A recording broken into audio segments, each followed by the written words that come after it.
Once upon a time, in a faraway land.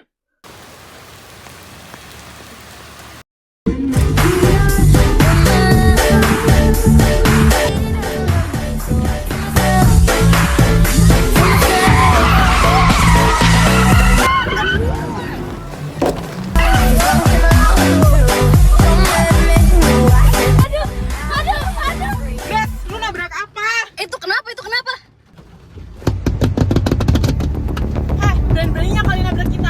Kalian gak takut kita siapa? Nama gue Sefa Nadesyala.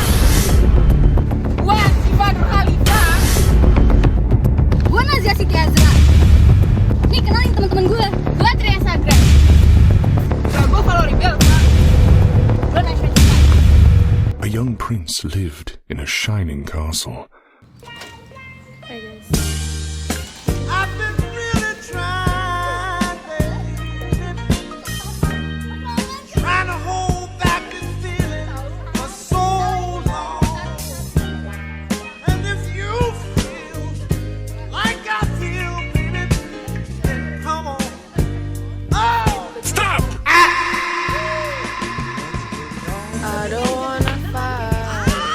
Gini aja iya, ya spontan aja.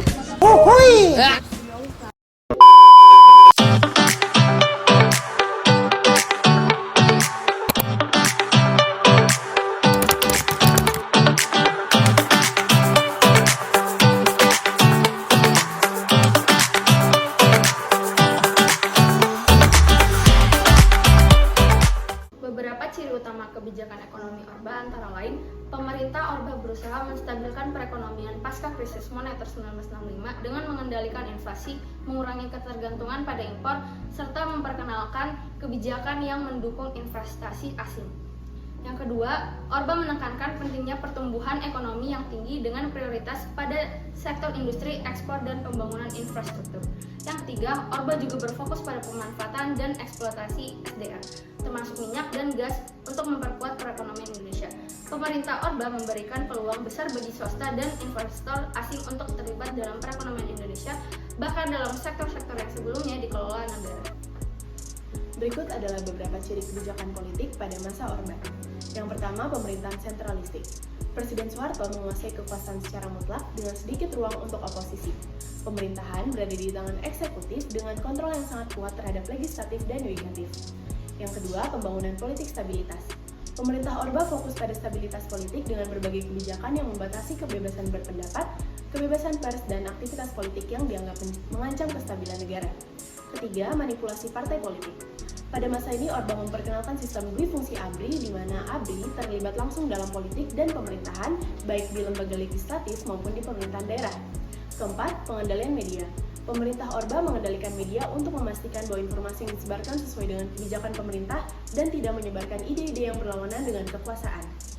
Secara keseluruhan, masa Orba dikenal dengan pembangunan ekonomi yang pesat, tetapi dengan adanya pengendalian politik yang ketat, pembatasan kebebasan berpendapat, dan dominasi kekuasaan yang sangat besar di tangan Presiden Soeharto. Keuntungan kebijakan ekonomi dan politik masa Orde Baru. Yang pertama, stabilitas politik dan keamanan. Pemerintah berhasil menciptakan stabilitas politik dan keamanan yang relatif kondusif, memungkinkan fokus pada pembangunan ekonomi. Konflik sosial yang dapat mengganggu pembangunan ditekan secara efektif meski dengan pendekatan represif. Yang kedua, pembangunan ekonomi. Pertumbuhan ekonomi rata-rata mencapai 6-7% per tahun selama beberapa dekade. Keberhasilan program Green Revolution meningkatkan produktivitas sektor pertanian, menjadikan Indonesia sebagai swasembada beras pada 1984. Infrastruktur seperti jalan, jembatan, sekolah, dan rumah sakit banyak dibangun. Selanjutnya, yang ketiga adalah penurunan kemiskinan. Tingkat kemiskinan menurun secara signifikan dari sekitar 40% pada 1970-an menjadi 11% pada pertengahan 1990.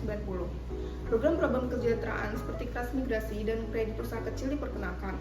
Selanjutnya, keempat adalah pembukaan investasi asing. Kebijakan membuka pintu bagi investor asing berhasil meningkatkan aliran modal dan menciptakan lapangan kerja baru di sektor manufaktur. Selanjutnya, yang kelima adalah sentralisasi kekuasaan yang efisien. Dengan sistem pemerintahan terpusat, pengambilan keputusan menjadi lebih cepat dan terkoordinasi, meskipun cenderung otoriter. Tantangan kebijakan ekonomi dan politik masa Orde Baru. Yang pertama, korupsi, kolusi, dan nepotisme atau KKN. Sistem politik dan ekonomi masa Orde Baru didominasi oleh praktik KKN yang melibatkan elit politik dan kroni Soeharto. KKN menciptakan ketimpangan ekonomi dan menyulitkan perkembangan ekonomi jangka panjang. Yang kedua, kesenjangan ekonomi dan sosial. Pembangunan ekonomi yang terpusat di Pulau Jawa menciptakan ketimpangan regional, terutama di wilayah Indonesia Timur. Kebijakan transmigrasi menimbulkan konflik etnis dan budaya di beberapa daerah. Yang ketiga, represi politik. Kebebasan berekspresi dan berorganisasi dibatasi, menyebabkan demokrasi tidak berkembang. Penindasan terhadap oposisi dan kritik menciptakan ketidakpuasan yang terpendam di masyarakat. Yang keempat, ketergantungan pada utang luar negeri. Pertumbuhan ekonomi yang pesat didukung oleh utang luar negeri yang besar, sehingga Indonesia sangat rentan terhadap krisis ekonomi global. Pada akhir 1990-an, utang luar negeri Indonesia mencapai angka yang mengkhawatirkan. Yang kelima, sistem politik yang tidak demokratis. Dominasi golkar dan militer dalam politik menciptakan sistem yang tidak adil dan menghambat partisipasi rakyat.